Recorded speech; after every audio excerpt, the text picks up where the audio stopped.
एक बार की बात है, एक जंगल में टुनटुनी नाम की एक मेहनती चिड़िया रहती थी। वो हर दिन अपने छोटे से बच्चों के लिए दाना जुटाने निकलती थी। उसका साथी टुन्नू भी उसकी मदद किया करता था। दोनों मिलकर अपने बच्चों के लिए खाना लाते और उन्हें प्यार से पालते थे।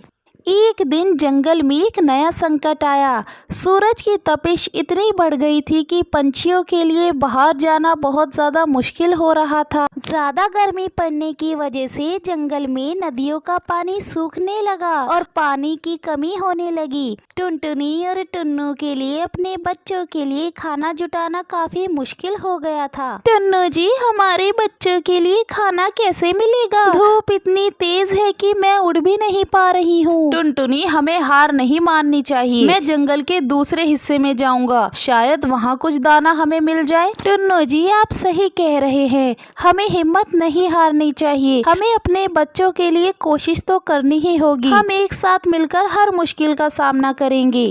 टुन्नू दूर जंगल की ओर दाना लेने के लिए उड़ जाता है, जबकि टुनटुनी धूप से बचते हुए पेड़ों की छांव में दाना ढूंढने लगती है। इसी बीच एक दुष्ट चील उनके घोंसले के पास आ पहुंचा। वो बहुत ही चालाक और स्वार्थी था। ओहो, तुम्हारी मेहनत और मजदूरी देखकर तो मजा आ रहा है टुनटुनी। इस तपती धूप में भी दाना जुटाने निकली हो तुम तो। दुष्ट चील, तुम्हारी भलाई इसी में है कि तुम यहाँ से चुपचाप चले जाओ, वरना तुम्हारे साथ बहुत बुरा होगा। और हाँ, हमारी हालात पर मत हंसो, हमें अपने बच्चों का पेट भरना है। तुम्हारे बच्चे?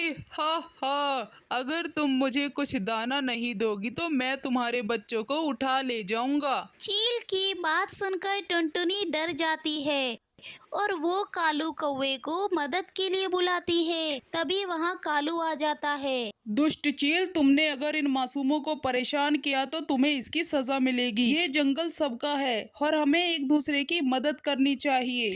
ठीक है कालू कौवे, मैं अभी तो जा रहा हूँ, लेकिन याद रखना मैं लौट कर जरूर आऊंगा। दुष्ट चील वहाँ से चला जाता है और तभी टुनटुनी राहत की सांस लेती है। उसने कालू कौवे को शुक्रिया अदा किया। कालू भैया, आपका बहुत बहुत धन्यवाद। आज आप ना होते तो ये चील तो मेरे दोनों बच्चों को खा ही जाता। अरे टुनटुनी, दोस्ती में धन्यवाद कैसा? हम सब एक हैं और इसी जंगल में रहते हैं और हम सबको एक दूसरे की मदद करनी होगी। इसी बीच टुन्नू चीड़ा भी घर वापस आ जाता है, लेकिन उसके पास बहुत ही कम दाने थे। टुनटुनी ने टुन्नू को सारी बात बताई। टुनटुनी, हमें कुछ और उपाय सोचना होगा। इतने कम दानों में हमारे बच्चों का पेट कैसे भरेगा? मुझे एक उपाय सूझा है। जंगल के पास एक बड़ा सा तालाब है और वहाँ पर दाने हमें मिल सकते हैं, लेकिन वो जगह एक राजा के इलाके में है। हमें बहुत सावधानी से जाना होगा। सभी ने मिलकर योजना बनाई और रात होने का इंतजार किया।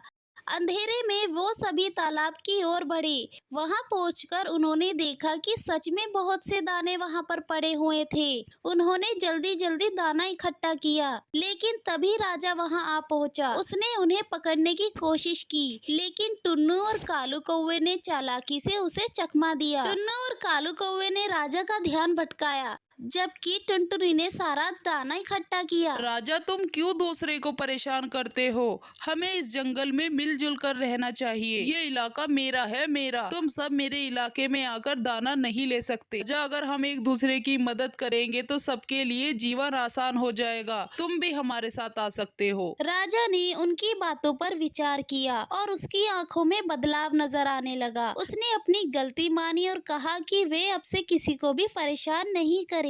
तुम लोग बिल्कुल सही कह रहे हो। मैं माफी चाहता हूँ और अब से हम सब मिलकर एक दूसरे की मदद करेंगे। टुनटुनी, टुन्नू और कालू कौवे ने मिलकर तालाब से दाना इकट्ठा किया और वहां से दाना लेकर अपने घोंसले की ओर रवाना हो गए। टुन्नू और टुनटुनी ने अपने बच्चों को बहुत ही प्यार से दाना खिलाया और वो खुशी खुशी रहने लगी। दोस्तों, इस कहानी से हमें ये सीखने को मिलता है कि मेहनत और एकता से हर मुश्किल का सामना किया जा सकता है। दूसरे की मदद करने और एक साथ मिलकर काम करने से जीवन की हर चुनौती का समाधान पाया जा सकता है।